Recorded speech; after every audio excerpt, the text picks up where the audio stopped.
First of all, toxic masculinity. One thing we got to understand about the white power structure, they invent words in order to strengthen the false narratives that they have about African people.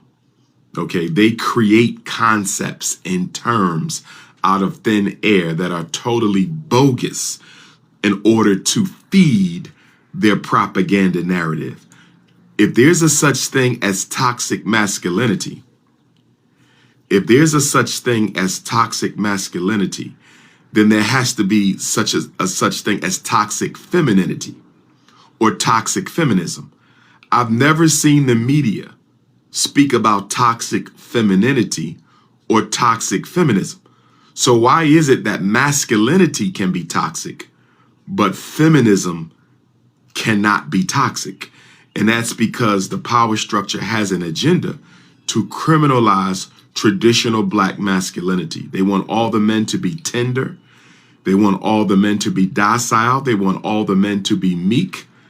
And they want the men to turn their backs on black women. That's what they want. They want to destroy the black family structure. And part of the narrative, part of the propaganda to destroy the black family structure is to push this concept of toxic masculinity. If you notice, there was no conversation about toxic masculinity until they started pushing the rainbow agenda. And as soon as they started pushing the rainbow agenda real intensely during the Barack Obama administration, then you started hearing this conversation about toxic masculinity, which basically says any traditionally male behavior is toxic masculinity. Well, America bombing Somalia, wasn't that toxic masculinity? Why wasn't it called so? The police who murdered Amir Locke, wasn't that toxic masculinity? The police who murdered Breonna Taylor, wasn't that toxic masculinity? George Zimmerman murdering Trayvon, wasn't that toxic masculinity? All these white male police, you had a few females. Okay, Dante's killer was a female, but most of them were white males. Why doesn't the media or the government ever use the term toxic masculinity in reference to police, okay, genocide and brutality? Because they only use it, mostly use it, when they're dealing with black males. I mean, let's be honest. We don't want violence and we don't promote violence, but violence is a form of masculinity. War is a part of life. War is a part of existence. People have gone to war since the beginning of time. We don't like war, but war becomes necessary when you have to defend your family. War becomes necessary when you have to protect your wife. War becomes necessary when you have to defend your community. Okay? War is not toxic masculinity. War is a man's responsibility to defend his community and his family when necessary. So it amazes me that we have all this dysfunctional European male behavior in this society, and it's never characterized as toxic masculinity.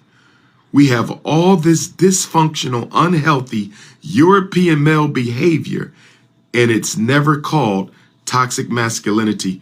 Good question, Brother Darrell. Toxic masculinity is a joke. White fragility is a joke. White guilt is a joke.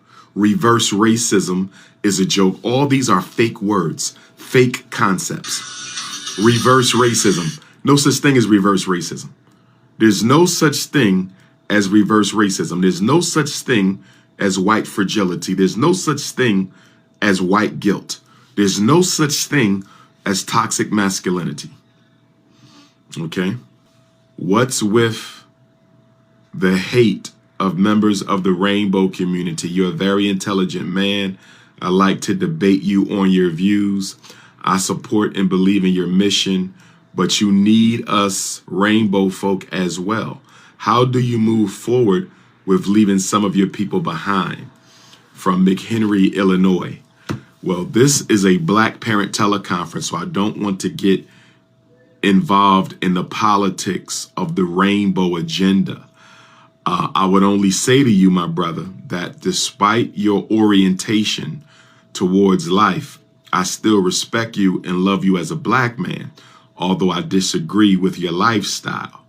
And I disagree with your lifestyle because it is a serious risk factor to the survival of the traditional Black family, and that your lifestyle has been exploited by the FBI, the CIA, the American white power structure, and the global white power structure to bring about the dissolution of the traditional Black family, okay, and the genocide of African people.